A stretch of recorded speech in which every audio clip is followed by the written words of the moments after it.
I know cancer is something that affects all of us at some point in our lives, in different ways.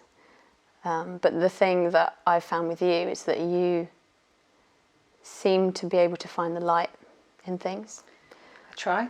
And more importantly, you kind of celebrate Tom and you live for him, which I think is really amazing. Yeah, I mean, cancer as a whole sucks, doesn't it? It doesn't have any social class divide, gender divide. It has absolutely no discrimination. It's just a pretty nasty thing, you know, but that doesn't mean life has to be nasty. Yeah. So Tom was your husband? Yes. Is your husband? Yes. He is your husband, and you have two lovely girls together, don't you? Two monkeys, yeah. So tell us about Tom. Like, what was he like, and how did you meet? It's a funny story about how we met. We met at college. I was 16, he was a few years older, and I was on a course, an art course, studying art, with a girl who he would later marry. That wasn't me. And he was on a course with the guy that I was living with, doing music tech. So we kind of met and connected, crossed paths, and then didn't really see each other again for about 8 years. By which point I was kind of working through what I wanted to do in life and getting back to something in the creative zone. And he was going through a divorce. It's pretty well timed, you know, but it was really nice to have reconnected. And I was working in a restaurant, cliche, and I had some great friends who were also friends with him, who kind of convinced us that we were going to get together, but we did everything that we could not to, and that didn't really work. Was that resistance to your friends trying to get you together? Partly. There's that part of you where you go, I'm not going to let them tell me what's going to happen. But there was also that part where you just want to keep it to yourself. You don't want anybody else involved. And I'd, by that point, kind of sworn off going anywhere near anyone who was married, you know. Oh, really? Are you really getting a divorce? You know, that old cliche. So I was just being cautious. I think we were both being cautious, but it didn't really work, you know, because we ended up together. Yeah. And how did you find out about his cancer diagnosis? Because you'd been together for quite a long time. Yeah, so we'd been married by that point, maybe 11 years. Tom was really busy. He was a really busy man. So he had a few bands. He worked in the studio here, and he also worked for a publishing company and did a lot of festival work, planning and helping book bands for festivals. So it was that kind of time of year where everything was kicking off. He was at a lot of weddings, he was doing the festival, and he just really started to ache, and he felt that he had really bad muscles, you know, like he pulled a muscle or something, and it just wasn't going away. Yeah. But it's really easy to just think, this is attributed to like carrying around amps and guitars and gear and, you know, loading a van, unloading the van. It's a normal thing. Everyone gets aches and pains, but it just became really persistent. And he started really struggling with his food. He felt like he couldn't digest properly. I mean, we'd had a big summer barbecue here, and he asked me, you know, can you ask your brother if he's struggling to eat as well? Because we ate so much meat, you know, we thought, you know, maybe this is just indigestion. And he went to the doctors, and he had got prescribed pills for IBS or just general kind of digestive issues. But it wasn't going away. So then the doctors were thinking, well, maybe this is gallstones. This has all the hallmarks of gallstones. You're the right age, you know. Anything else wasn't something that was statistically normal for someone of his age and of his health. So we've gone from about May time, when he started getting really achy, to June to July, and he had a ultrasound scan to find the stones in his gallbladder, and of course they didn't find any stones in his gallbladder. So the doctor said, look, we're going to go and do some more tests. We're going to put you under the 14-day rush through. There's nothing to worry about. You know, they always tell you that. We're going to send you this letter. It will talk about serious illness or cancer. But the reality is there's probably nothing to worry about. But we just need to investigate further. Were you worried at the time? Were either of you? he'd lost a lot of weight and he wasn't himself. And I think I'm quite gut-led, and things had happened in the lead up to that point where there was something in my gut that was like, shit, I don't think this is going to end well. But of course, when you're in that situation, you don't tell that to the person. You stay positive, you stay focused, and you hope for the best. But there was something in my gut that was going, this is going to be really shit, you know, and you can't shake that. There were things that I tried to do to kind of think, if I do this, then that will disprove that gut feeling. Or if I think about this and readjust, then that won't happen, you know, but my gut's pretty powerful, and, you know, you can't deny that. So he had another scan, a CT scan, I think this time, which took in his torso. And we'd had some friends over. It's really interesting. One of our really closest friends happened to be here anytime we got something big diagnosed with Tom, and it was lovely. She's an amazing person, a real sister to both of us, and it was like, crap, Soph's here, something bad's going to happen. But at the same time, she was the best person to have around because she just knew us both so well. She could just be in our family and just help us through. But she was down because she was going to be doing some recording with Tom, and Tom was like, I think I've broken my ribs, you know. Wow. So he was in so much pain because he'd been coughing so much. Yeah. So we took him to the doctor. And this is kind of after the CT scan, we didn't know what was happening. And the doctor had a look at his scan, got Tom to leave the room and run up and down the stairs, check his blood pressure. And the doctor sat me down and was like, what do you think this is? And you're like thinking, shit. He spent 20 minutes with us already. This is pretty serious stuff. And he came back and he said, this looks like cancer. This looks like cancer of the liver.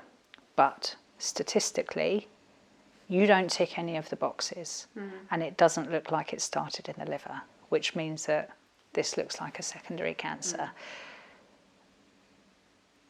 This is bad, basically. And you literally feel like the bottom falls out of your life, you know. There's no easy way around that. You just like, it's like, you know those films, I was watching Jaws the other day, and there's this scene where the camera pans in and then just goes, and it felt like that, you know. You can't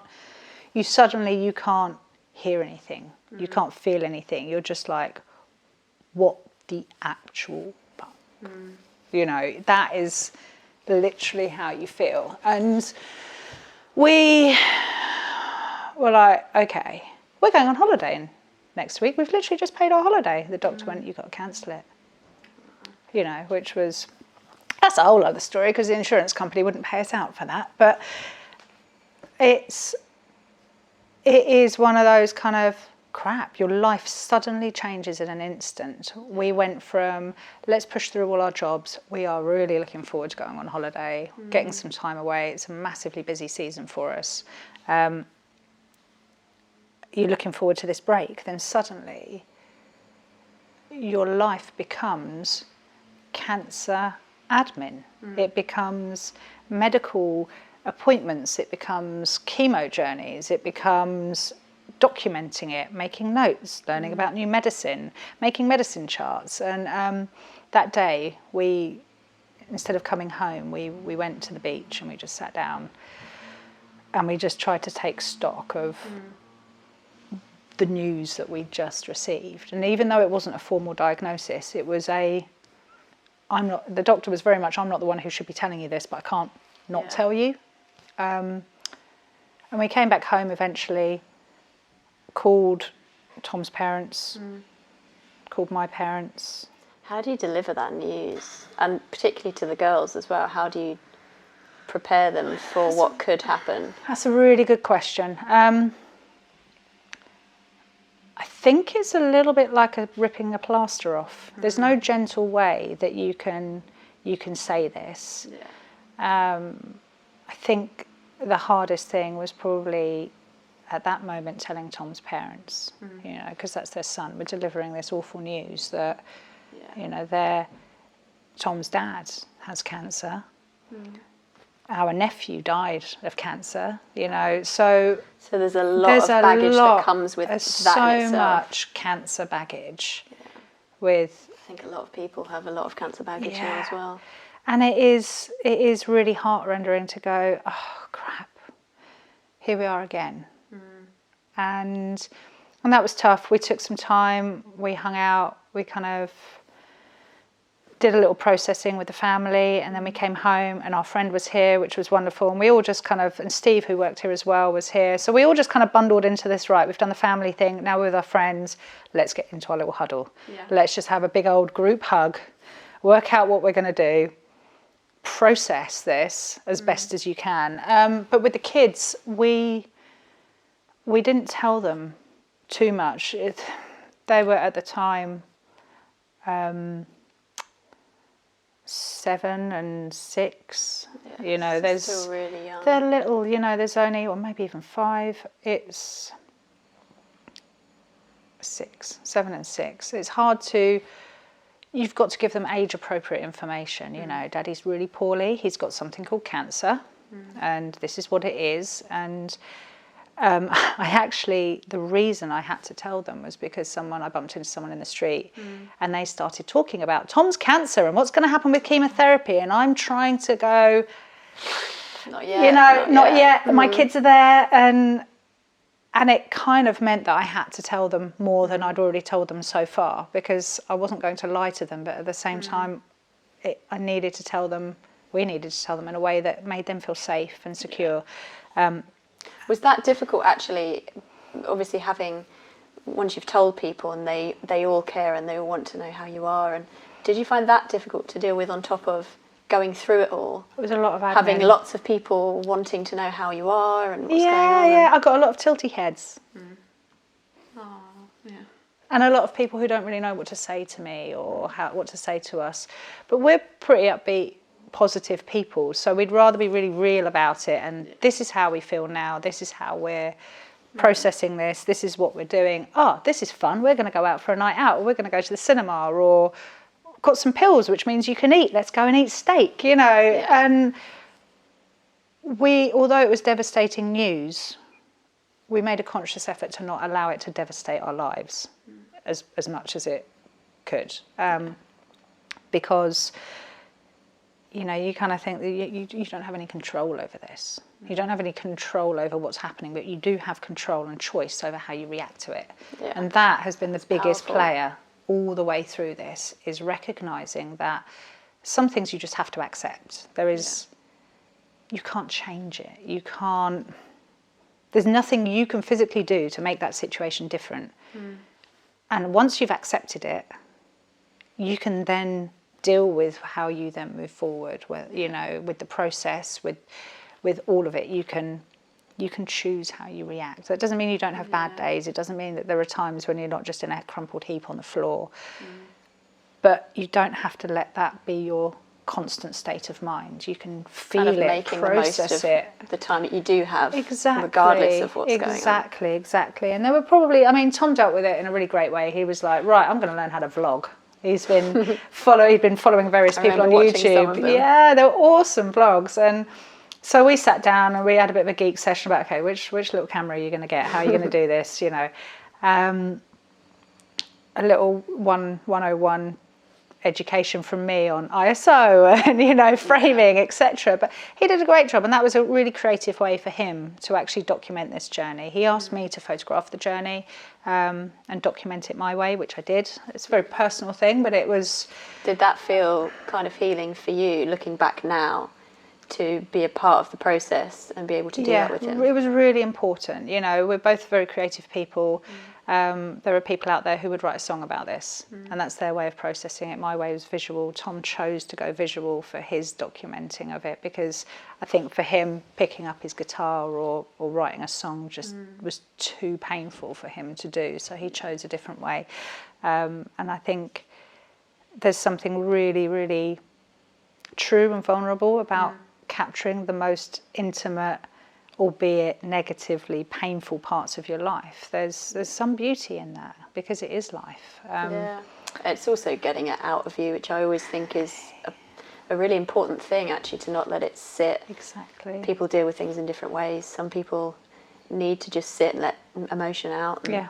some people need to do something physical with their hands, and I think it's important to listen to that. It really is. And we just try to plough through and stay positive. We set up a WhatsApp group and occasionally post it on Facebook, because cancer admin is really time draining. So we would give everyone the information that they needed in one big hit, and everybody else we saw regularly. So that was really nice. You see the people that matter. You don't see all of them, because it doesn't always work out that way, but you make the most of the time that you've got. We kept continuous with the girls. We did things. We've got lovely friends who, when we cancelled our holiday, they sent us away for a few days away in a local hotel, because we couldn't get abroad, and we were stuck between appointments.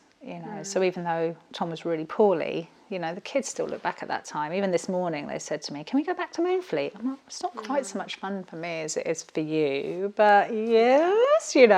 So fortunately their time with Tom hasn't been tainted, so that they're avoiding those memories. They're very much So almost, it sounds to me like you put the focus not on the illness as much as you could, but on being together and having those moments where you could do something together that was a bit more positive. Absolutely, making good memories. And we've always done this thing with the kids, where when you put them to bed, you ask them what made them happy that day, and then you ask them what made them sad, and what are they looking forward to the next day, and what are they thankful for. Lovely.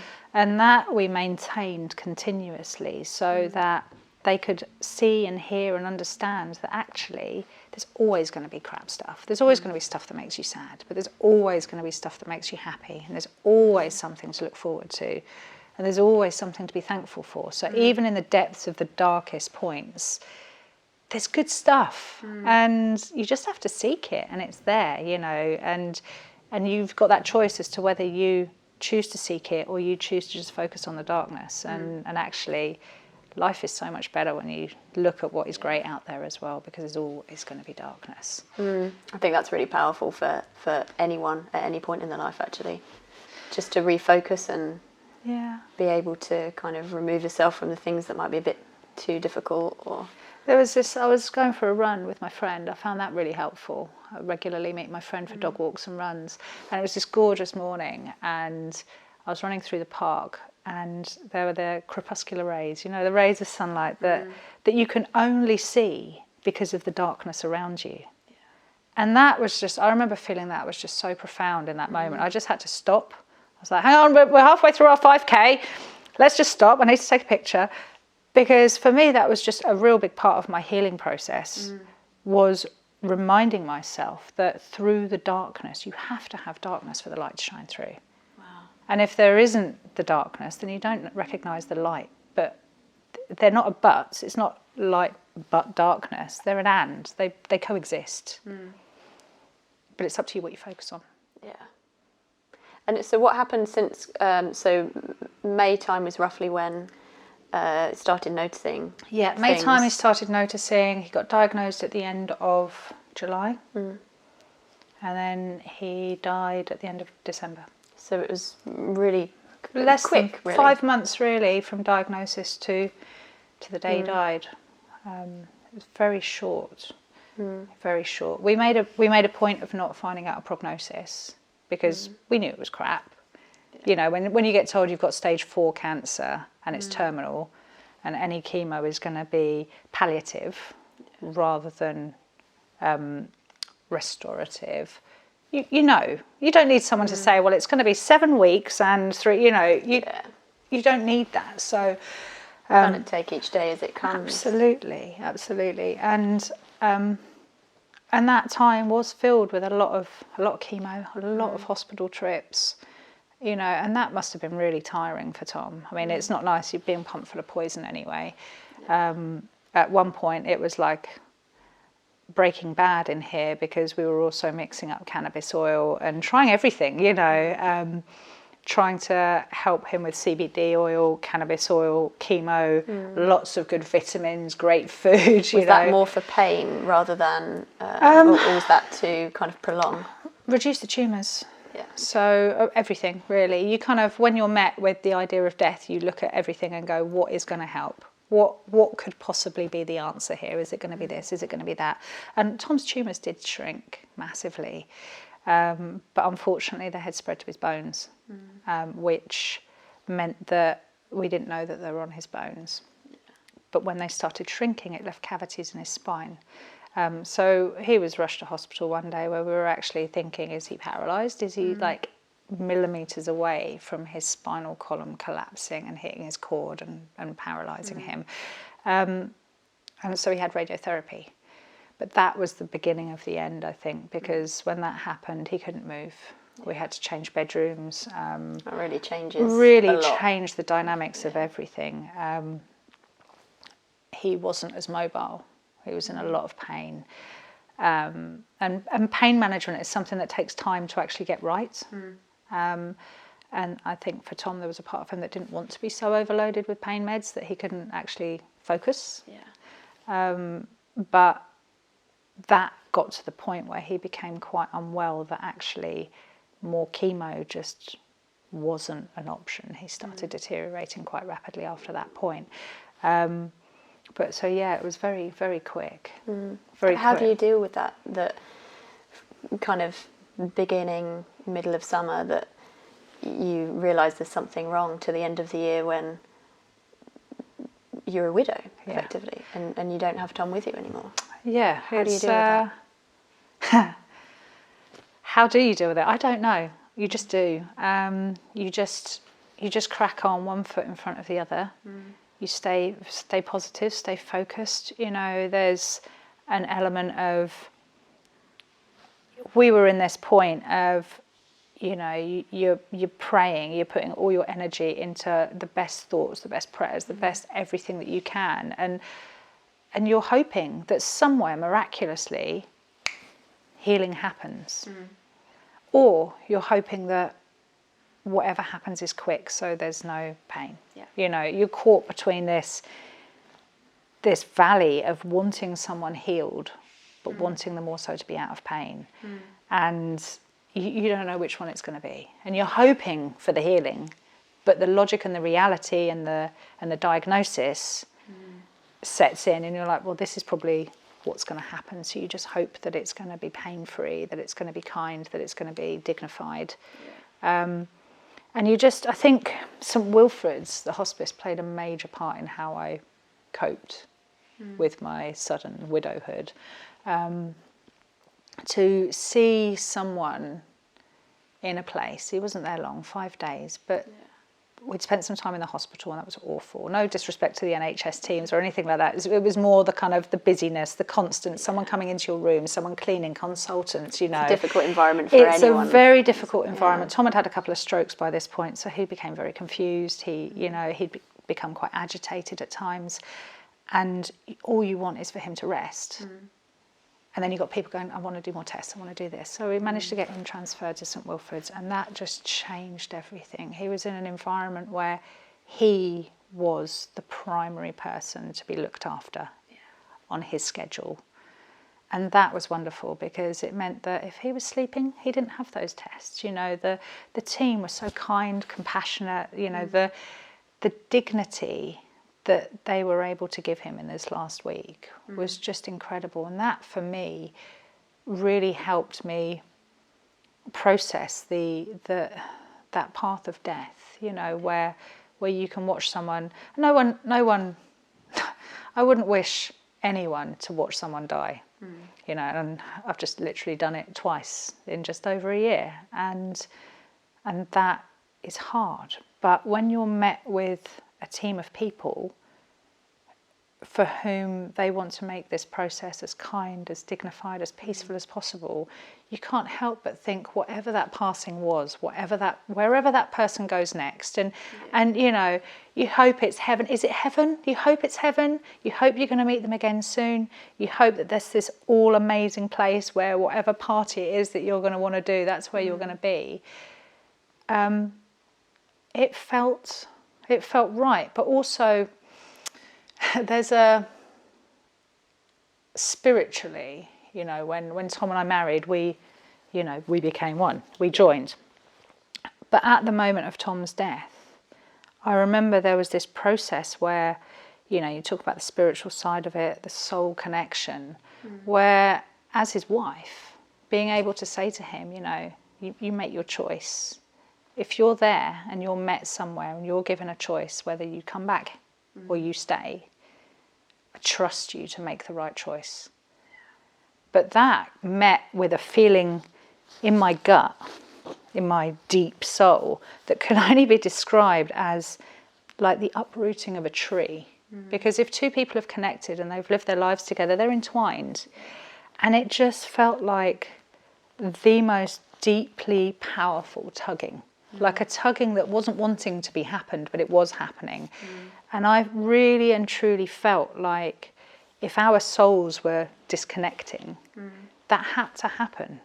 It had to. I could not hold him back, because if I were to hold him back, that would leave splinters in me, which would inhibit me from healing. You know, these deep soul splinters. So as painful as it was, and don't get me wrong, it was one of the most painful things I've ever experienced. Emotionally, painfully, physically, spiritually. But to actually have a clean soul separation, you're not saying, I don't want you anymore. You're just saying, I let you go. You know, and to have that and be clean and just know that that felt like the right thing to do is probably, again, the start of how do you cope with widowhood? You let him go. If you love someone, you let them go. And that, coupled with the dignified nature of St Wilfrid's, you know, the peace, our family were all there, you know. My mum was there, which was amazing. Tom's parents were there, Tom's brother. We were all there with him by his side, you know, he wasn't alone. And you just, it is a definitive. There's no coming back from that. Yeah. And the sooner that that's accepted, that you go, okay, dead is dead now, to sound really brutal about it, that it is quite black and white. Yeah. And if I were to deny that, I know there's this whole thing about 7 stages of grief or whatever. I don't really know what those 7 stages are. It's just one foot in front of the other. It is just one foot in front of the other. And the first thing I had to do was accept that he died. And he did. And I can't change that. So the sooner I accept that, the sooner I can process. You know, I don't need to be in denial, because I can't deny what's happened, because I've accepted it. I'm not angry. It's shit, but I'm not angry. I'm not going to waste my time being angry, because there's nothing that you can do to change it. So instead, what can I do? And that is to be positive. I'm sad, but I also can celebrate him. You know, I'm sad, but I can also get up and put my clothes on. You know, and I made a conscious decision to always seek the gladness in the sadness. And those first weeks and months, it was hard. It was a really hard, conscious choice to go, I'm going to get up this morning and I'm going to put my clothes on, I'm going to do my hair and my makeup, and I'm going to work out what I'm wearing, and I'm going to like that, and I'm going to smile at people in the street. But that became a habit. So I felt like, I used to take the kids swimming, and there was a guy there, a lovely guy, and he said to me, you have a choice. And I just kept focusing on that if I focused on the negative and stayed down and stayed low and stayed sad, the chances are that I would then unintentionally put myself into a habitual place of depression. Yeah. I didn't want that. That's a hard place to come out of. I don't want to do that. Yeah.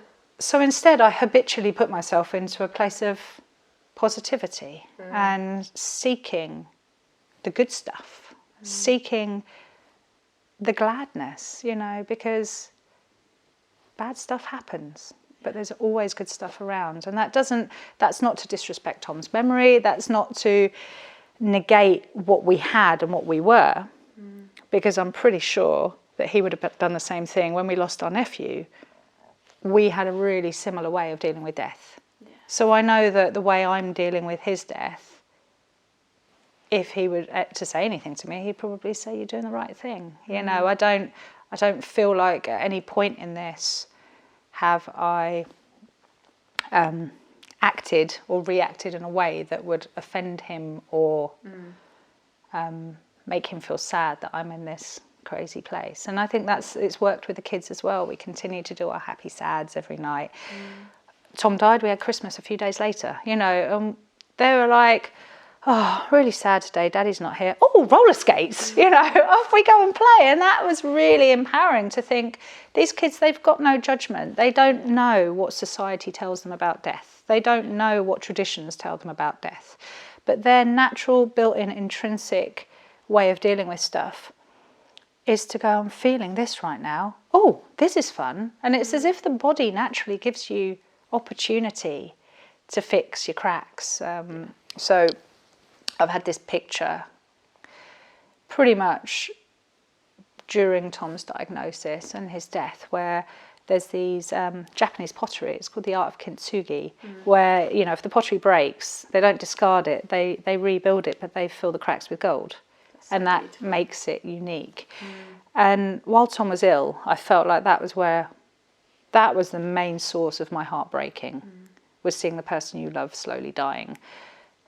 And my heart would crack and break and crack and break. But after his death, I felt like this is an opportunity for me to now rebuild those cracks. It couldn't crack anymore. It couldn't break anymore. It's almost creating opportunity when you look back that's you've made some goodness out of it, and you've given him the best sending off that you could have done. Absolutely, absolutely. And you can't... I think a lot of my grieving happened before Tom died. You know, so with the kids and with myself, we've been really conscious to fill our cracks with gold. You know, look at actually what those scars will always be there, but we can fill them with good stuff. We can fill them with gold dust. We can fill them with stuff that makes our lives shine, despite the sadness that caused the cracks. And you know, you fast forward a year, and then my dad got diagnosed with cancer, and that was quick. We'd sailed through the first anniversary of Tom's death, and we thought, we've done this. Oh, hello, Boxing Day. Dad, you're in hospital. Really? You know, like, again? You know. And my mum, bless her, she powered through. And what felt really amazing was being able to have had Mum witness my journey, which helped her on hers. You know, my mum's Bulgarian, so her historic tradition with death is actually a really painful, quite a traumatic thing. So for her to see that there's a different way and that we can do this, you know, has been great for her, great for me. You know, we've been able to celebrate Dad as well. I mean, Dad was hilarious. He was telling us, he had 3 weeks from diagnosis until he died. Wow. And that was fast. And he partied hard, you know. We were able to talk to him about Tom's chemo and how Dad wouldn't have tolerated that. You know, he can be a right grumpy old bugger. So he would not have liked queuing up in hospitals and all of that. But instead, my dad had this attitude of, right, the more the merrier. If I'm well today, come round, drink whiskey. Drink more whiskey. We're going to have a party. And he did that pretty much for 3 weeks solid, apart from the last 2 days, 2.5 days of his life. And in that time, he was able to tell us what he wanted, his funeral service, his songs, you know, the kind of conversations that I didn't have with Tom, but I didn't need to with Tom.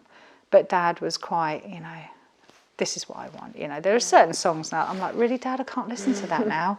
You know, that's going to be hard for a while. But again, we can celebrate Dad. You know, he was nearly 80. He's lived a really full and happy life. And just to look at death as it really sucks. Yeah. But we're all going to do it. We're all going to die. You know, for every life we celebrate being born, we're going to have to accept that life will end. And there's always the moments where you feel like it's unjust, when it's a child, a baby, someone who's died too young, someone who's been murdered or in an unfortunate accident. There's always going to be the injustice of some deaths. But it will happen to us all. So rather than it be this big stigma that causes us to just lose our own lives in the process, I really think that, you know, it's important to, you know, not to negate your sadness, but just to really accept it as what it is and not let it ruin your own life.